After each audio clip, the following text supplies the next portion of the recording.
It was a typical country church in the 1920s, but after World War II, more and more people settled down in Queens Village. So Our Lady of Lourdes built a bigger church, and today it's still a tight-knit community. One ministry is keeping it that way, spreading the love one stitch at a time.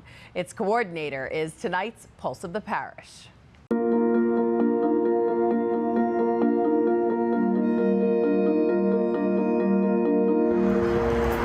From the rosary beads hanging above the front door of the church to the fleur-de-lis in the chapel, there are symbols of Mary throughout Our Lady of Lourdes Parish in Queens Village. Even non-Catholics will come and attend our masses because of the Blessed Mother. And once they come in and they experience such a welcoming environment, they would want to stay. And the pastor, Father Patrick Longalong, says they've been coming since 1924. That's when German and Irish immigrants built the original church, now called the chapel. But after World War II, the population in the area grew. Since there wasn't enough room to expand at the original location, they bought the land across the street. And in 1954, the current church was built.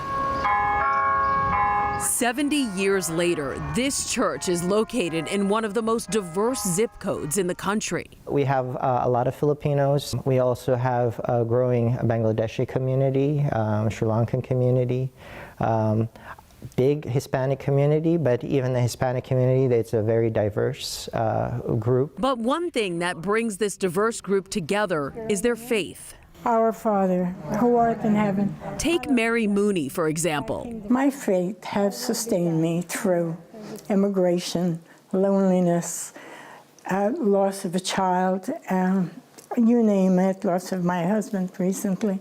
And there is nothing that your faith can carry you through. And now Mary shares her faith through her fingertips. We're making these for a family of a man. Leading a close-knit group of women in the prayer shawl ministry. So you have the stitch of 3, Father, Son, and Holy Spirit. With each stitch, prayers of comfort and healing are woven into the fabric. Mary and her volunteers have spent countless hours knitting beautiful shawls, blankets, hats, and gloves for people battling an illness, grieving a loss, or facing a difficult time. Anyone in need of a comforting embrace. We want that person to know that we're sharing in whatever their struggle might be. It's our pleasure to serve God in this way. I cry a lot because it gets very emotional sometimes. It's a gift from their hearts and their hands, and they don't expect anything in return. Even so, they get tons of thank you notes. Sincerest thanks to you and the Shawl Ministry for the most beautiful prayer shawl for our young niece. And there's a pattern of gratefulness. Words can't express how I feel.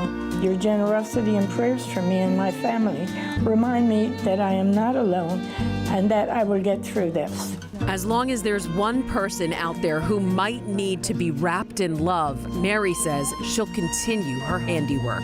You had stepped out by doing something very small, very simple, and just give it quietly. And it's most touching that God gave you the ability to do something like that. And now you know Mary Mooney from Our Lady of Lourdes and how she makes up the Pulse of the Parish.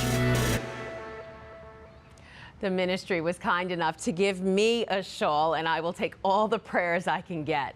Mary says they're always looking for new members. She says they can train people in about 6 different languages, and if that doesn't work, there's always YouTube. Just contact the church if you're interested. Hi, I'm Christine Persichetti, anchor of Currents News. If you like what you saw, please hit the like button on this video. And if you want to see more content just like it, subscribe and click on the bell for notifications. Thanks for watching, because we are putting your faith in the news.